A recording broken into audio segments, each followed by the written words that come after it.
You're watching Hispanic Heritage, brought to you by Western Security Bank. Visit westernsecuritybank.com today. Hola, ¿cómo te llamas? Alicia Nava. Welcome to our celebration and appreciation for Hispanic heritage.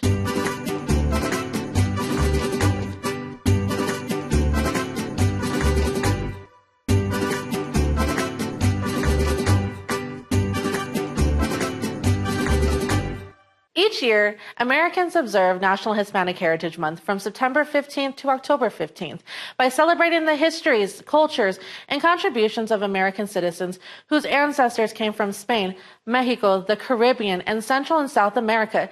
Today, we are bringing you a few amazing stories honoring Hispanic heritage. Our stories begin reaching into the heart of Hispanic culture, food and entertainment. First, we look at the origins and the art of Argentine asado. San Diego's Maria Arcega Dunn talks to the chef and founder of Asado Gacho, who says the culinary tradition is just not about barbecue, but a national symbol of unity and identity. I believe there's no better way just to share with people, just being outdoors, turning on a fire, and just talking around it. In Argentina, the sizzle of meat over an open flame is much more than just a cooking method. In Argentina, we don't arrive when the food's ready. We arrive 2-3 hours prior to the party starting. We drink mate, maybe a beer, and we share the moment. According to Chef Andres Villasuso of Asado Gaucho, Argentine asado, or barbecue, embodies the country's rich heritage, bringing together people in a celebration of flavors, traditions, and the gaucho spirit. Back in the day in Argentina, gauchos, which is what we're dressed up to, they used to travel throughout the pampas, and they used a device similar to that cross over there.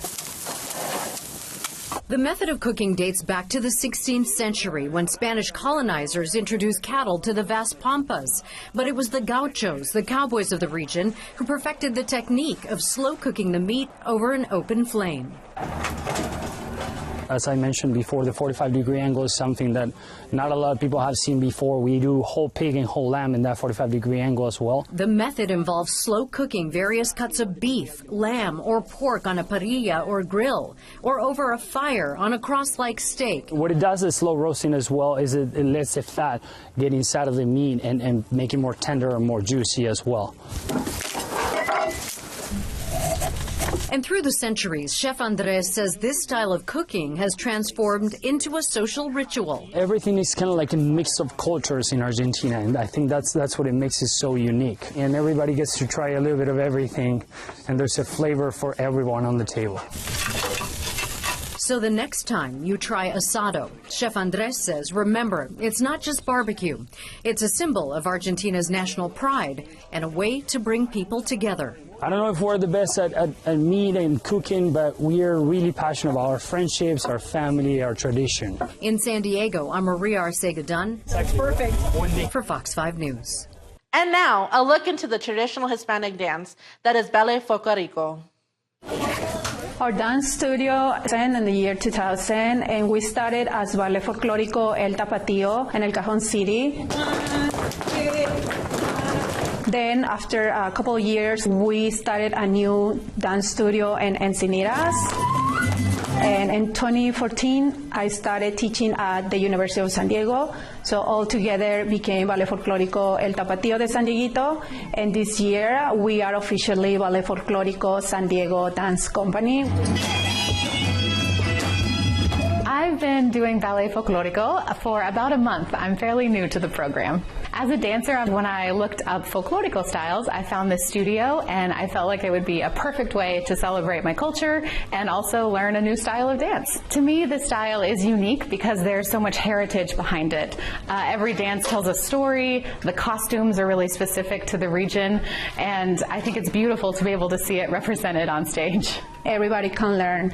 A 4-year-old till 70-year-old, all ages They're gonna learn part of the Mexican culture. They're gonna experience the beauty. They're gonna develop self-confidence on stage, and they're gonna feel how people embrace our folklore and how they value. We participate with other communities, ballet folclóricos. Every year there's a big event where like 50 ballet folclóricos get together and we just expose our art to the audience. It's really interesting how like the postura or the posture is different in every state. Like Jalisco, it's very much like we say in Spanish, coqueta. It's like flirtatious. Jarabe tapatío, it's a dance where two couples dance together like they're in love. And it's very much a lot of movement of the neck. To somebody who does not identify as Hispanic or Latino, I would say that they should feel very welcome to join this type of dance. I don't think that this culture is specifically only for people who identify with the Hispanic culture. I think it's important that everybody embodies this beautiful dance so that we can keep the tradition alive. And when other people can enjoy that with us, it makes it so much more beautiful.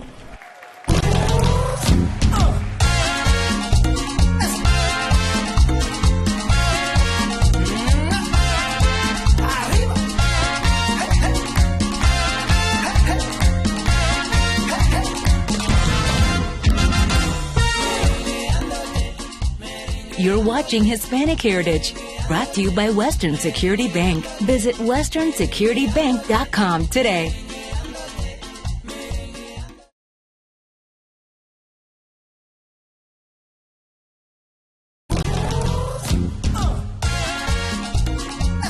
You're watching Hispanic Heritage, brought to you by Western Security Bank. Visit westernsecuritybank.com today.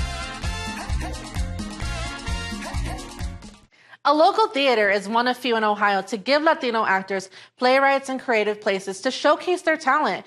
Cleveland's Jasmine Bailey shares this amazing story on the Latin Us Theater Company. Gracias, teniente. Organicen una reunión con el personal. En una hora. Ahí nos vemos.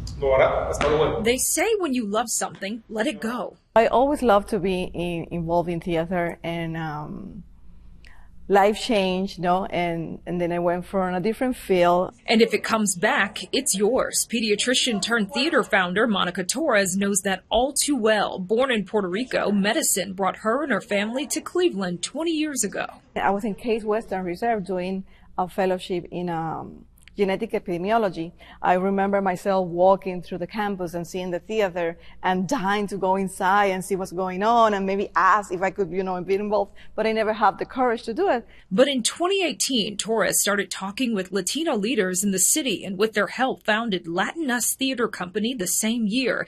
It's one of the first professional Latino theaters in the state of Ohio. So we have productions from all Latin America, from, Cuba, Puerto Rico, Venezuela, Argentina, Chile.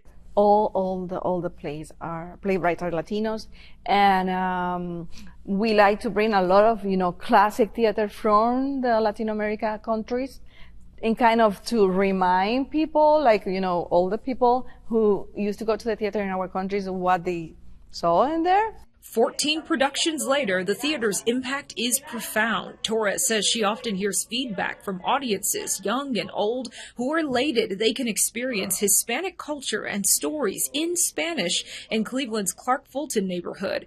Latin Us is also filling a major gap. I never thought that I could be acting here because, few characters are Latinos, or the accent in English.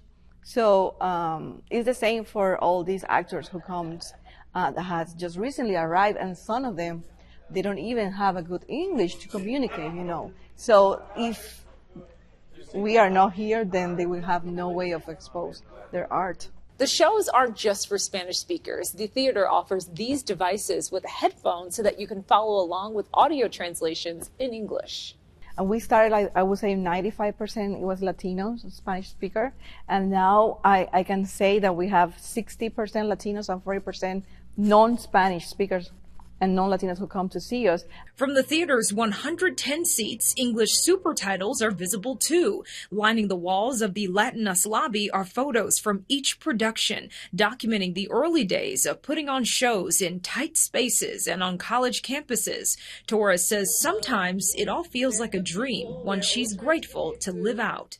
Being, myself a physician previously, I always say it's so important, the health, the physical and everything, but what about the soul? And to have a healthy soul, we need art. In our case, it's the theater. Oh, I love that. Jasmine Bailey, Fox 8 News. In honor of Hispanic Heritage Month, a Las Vegas organization is honoring a labor leader's legacy with a one-of-a-kind gift. Las Vegas Kristen's Joyce reports on Cesar Chavez's message of opportunity. Cesar Chavez was a person that was about helping people, bringing people together to make things more equitable. Chavez also leading people to a life they deserve, says Andres Contreras. An individual that is very much near and dear to Chicanos por la Causa. Contreras says when Chicanos por la Causa started, it was around the same time Chavez began his movement. For more than 30 years, Chavez led the first successful farm workers union in history, a legacy that is still celebrated. At Chicanos por la Causa in Las Vegas, a nonprofit providing pathways to careers and education. And now, the unveiling by Las Vegas city leaders of the first Cesar Chavez sculpture. A room full of people speaking proudly, even a message from Chavez's niece. Thankful for the artwork of a man who championed the rights of thousands of farm workers. Recognizing this bust, the sacrifice that it took the sculptor to get it here. Making its way from Durango, Mexico, says Serafín Calvo with CPLC. A journey many take. There's other families that are recently arrivals. We have a lot of refugees in our community that struggle. But even through all the hardships, they stand united and proud. What does being Latino represent to you? For me, it's family, it's hardworking, it's being committed, and it's making sure that we do better not only for ourselves, but for our families. You're watching Hispanic Heritage, brought to you by Western Security Bank. Visit westernsecuritybank.com today.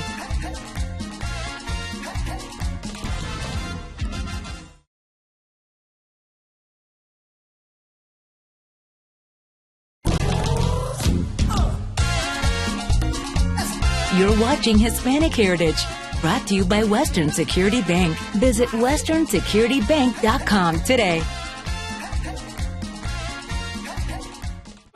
Gabriela Bucio is a first-generation Mexican-American and is best known for her namesake restaurant, Gabriela's. Over the past few years, she's expanded her influence to many other businesses with a distinct approach that highlights her heritage and along the way has built a very successful business empire. KXAN's Esmeralda Zamora has more. It really makes me proud to be able to bring my culture into downtown. Gabriela Bucio, Austinite and Latina business owner, has been sharing her cultura mexicana throughout the city since 2018. I was born in Michoacan, Mexico. I moved to the United States when I was about 5 years old. From Michoacan to the Rio Grande Valley, Bucio decided Austin was the place for her and her entire empire. I'm first generation here. I don't come from money. I don't have generational wealth. I started my business with whatever I could. By saving up what she could, Bucio opened her first restaurant, Gabriela's downtown. After seeing the success, she decided to open more businesses in both the food and entertainment industries. I now have 2 Gabrielas. I have the super Instagrammable all pink restaurants, Taquero Mucho. I have 2 of those. I have a coffee shop, a churreria, 5 nightclubs. We're now in Houston also, and Sirenitas, a seafood restaurant. And I have about 5 nightclubs and 7, 8 restaurants, and I started 5 years ago. When you enter any one of the Gabriela's team establishments, you instantly feel that Hispanic feminine touch. Seafood, it's usually like a captain or a pirate. I want it to be like super feminine energy. Our clubs and most of our businesses are run by a woman. We put the girls in charge. From the interior design to the cuisine, you can expect each plate served to have that traditional Mexican sazon in every bite. My brother Arturo, he's actually the one that's in charge of the kitchen. He loves the kitchen, so he came up with all the dishes. A lot of them are inspired by dishes that we grew up eating, and it's just, you know, a lot of home recipes. Bucio credits her success to her family and her passion for social media. We have a lot of followers. I can safely say we're one of the most followed businesses in the Austin area. Bucio and her family have developed an empire with over 600 employees, a private social media and marketing firm, and locations in 2 Texas cities. But she said getting to where she is was not easy. Some people do try to discredit me or just because I am a woman of color. But she says no matter what, she is proud of all the hard work it took, and most importantly, proud of her heritage. I'm super proud to be a Latina. I'm super proud to be Mexican. And she says she is not done yet. I feel like I could be doing more, honestly. Reporting in Austin, Esmeralda Zamora. The first Latino U.S. poet, Juan Felipe Herrera, is the son of California farm workers. Throughout his career, he became an award-winning poet, children's author, retired professor, and his resume goes on.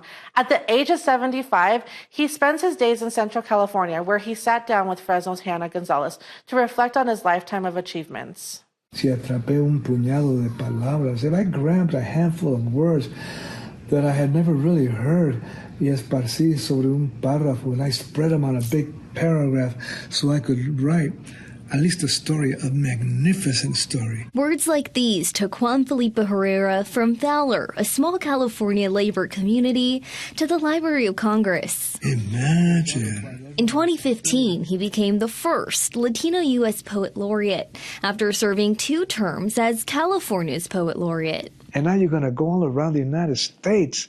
Oh, that's going to be so much fun. And you're going to meet audiences. They're going to be giant audiences. From a young age, Herrera fell in love with the art of storytelling, as his mother would sing him corridos, or Mexican ballads. A las 11 de la noche estábamos desesperados, nos montaron en un coche para Kansas mancornados. At 11 o'clock at night, we were out there, we were feeling very desperate, and the van came up and took us away with handcuffs on. The song tells a story of Border Patrol agents taking the family away. That's quite a message going on when I was a kid. It came from humble beginnings. Herrera's parents were migrant workers who moved from town to town for work. I noticed the life we lived. Later on, I could reflect on it and write about it. He was offended by the negative language the national media used to describe migrant workers, people just like his parents. Invaders, that's who we are. So you tend to ingest all that, and you become that phrase. So he set out to reshape how his community was portrayed, never thinking it would turn into a career. Only because we never talked about careers. We just lived day to day to survive. Over the past 50 years, he's published nearly 40 books in both English and Spanish, with the goal that readers can take away a better understanding of one another. There's too many negative depictions of each other and of all groups. And that's what makes distance, fear, and anger boil up. As portrayed, his children's book, Super Cilantro Girl, is all about a young girl who uses her newly found powers to save her mother crossing the U.S.-Mexico border. People do get stopped there, and they get put in some kind of, I don't know, it could be those chicken wires, or it could be a holding tank, and that's very painful. So I said, I'm going to open that up. The book was eventually adapted into a play and performed throughout California. With his laureate days behind him, Herrera now spends his time making frequent visits to the elementary that bears his name. What was going through your head when that happened? That's a great experience. That's the experience. An incredible honor considering education was a privilege his parents did not have. His father never stepped foot into a classroom. And for his mother, she was only made it to 3rd grade in El Paso, and that was a lot of grade. And she wasn't able to go beyond. With a lifetime of beautifully written literature to his name, when asked what he is most proud of, I'm most proud of when I read in front of children. Playful at heart, Herrera knows exactly how to keep them engaged.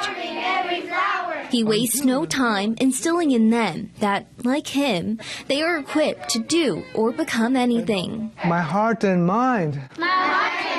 And body contain the future. I tell them, before I go, I want to let you know that you, everyone here, has a beautiful voice. And that's who you are. That's your inner self. A voice that one day could become something great, maybe even the next United States Poet Laureate.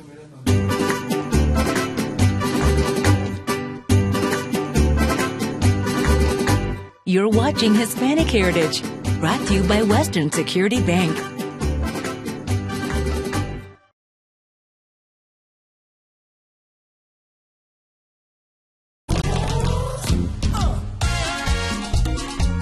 You're watching Hispanic Heritage, brought to you by Western Security Bank. Visit westernsecuritybank.com today. Growing up in Hispanic culture, many young children aspire to be musicians, successful business owner, and maybe even a professional athlete. But for 27-year-old Shamir Maldonado Rivera, working for NASA became a goal from the time she was in elementary school. And along the way, she found out that she was pure genius in math and in science. Here's more. It's a steady hum, one that you would just put out of your mind if you worked around the clean room at NASA Glenn. The things that are made inside need to be free of any sort of contamination, and that means any contamination, from dandruff to tiny particles from a shoe that could change the material's properties, because the sensitive electronics made inside these rooms might one day do wonders. The applications that we have here, we have pressure sensors for high temperatures, you know, that we are monitoring aircraft. We have devices that are meant for future science missions, like Planet Venus, for example. For 27-year-old Shamir Maldonado Rivera, working for NASA became a goal from the time she was in elementary school and found out that she was very good at science and math.